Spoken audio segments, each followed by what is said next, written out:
Assalomu alaykum, xayrli kun hammaga.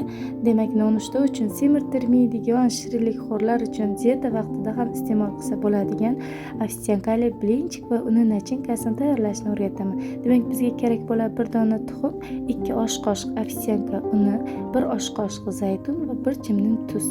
Mana blinchikni xamir ham tayyorlab oldik. Endi buni yaxshilab bir massaga bo'lguncha aralashtirib olamiz.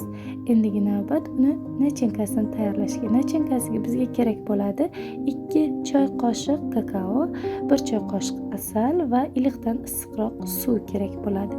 Bularni ham bir massa bo'lguncha aralashtirib olamiz, chunki asal erish kerak. Bir massa bo'lguncha yaxshilab aralashtirib olamiz.